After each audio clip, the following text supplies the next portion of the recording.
Well, we're joined now by Paul Holmes. He's standing for the Conservatives in the London seat of Mitcham and Morden. So, what's it like out there? It's hard work, but it's making sure that you go and speak to people on the doorstep and show them that you're on their side.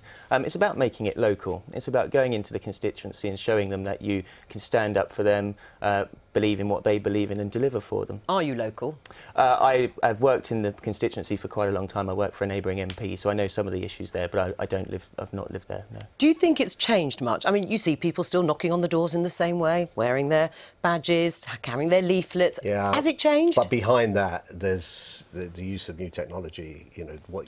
The information you store about constituents, which is where Paul's at a disadvantage. He's trying to take a seat off of Siobhan, who's been a brilliant, hard-working MP and came in Parliament with me in '97. So Siobhan would have built up contact with lots of people.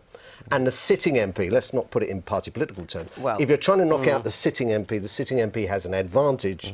They're in Parliament, they're in the news, and they've got the database. And that database is what's different about elections 20, 30 years ago. Right. I mean, how much support do you get from Conservative Central Office then? Because you will be having to combat that incumbency factor. It's a tough seat, and I'm having to build up a team locally. We don't really get much money from Central Office. We're raising all of our own campaign funds. I'm asking my mum and dad and family to put their hands in their pocket and give me some money because they believe in me and believe what we're trying to do. But it is tough, but we're working really hard. What made you decide to stand?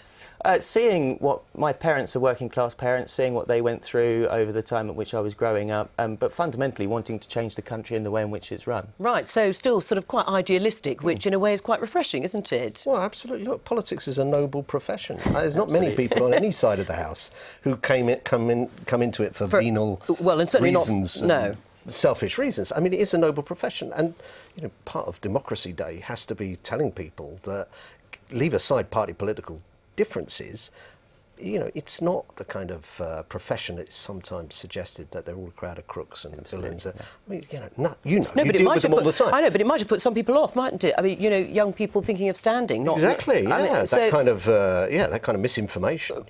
Yes, which of course many of our viewers will say they are. That's what they are. They're entitled to that view, but I think it's wrong. But the public love young people standing. Ah, well, that's interesting. I've always had positive reactions on the doorstep. I'm an ex-councillor as well. I was elected at 19, and I never had a bad experience on the doorstep. They love the fact that young people knock on their door and perhaps think that you'll do something a bit differently. Right. I mean, what about the money factor, though? Because there was a lot of discussion, of course, post MPs' expenses and looking at MPs' salaries, not, of course, popular politically at all. But in general terms, was it expensive to run a campaign? Is it much more expensive now? It's expensive in the sense that, people are trying to contact as many people as possible. In the past, people talk about politicians not being in touch with the public anymore. That's nonsense. 50 years ago, 30 years ago, MPs didn't have surgeries. They didn't get in touch. Dennis Healey dealt with all his correspondence handwritten up until the time he became Defence Secretary. That's because he didn't get a lot of correspondence. Now, email, social media, you're in touch with constituency surgeries, you're in touch with people much more, and in a sense, it makes election campaigning more expensive because you need to respond to people's concerns. What about ambition? MPs, prospective parliamentary candidates, obviously you're involved with your constituency, but are you looking ahead, if you get elected, that you're going to go as far as you can, or is it all about the constituency? For me, it's all about the constituency. I care about the constituency. I'm sure many people tell you that. But, I've got to get elected first. It's a tough seat. If I get in, I'll be working really hard for my constituents, and that's what I'll do for the 5 years if I'm lucky enough to get in. All right. Thanks very much.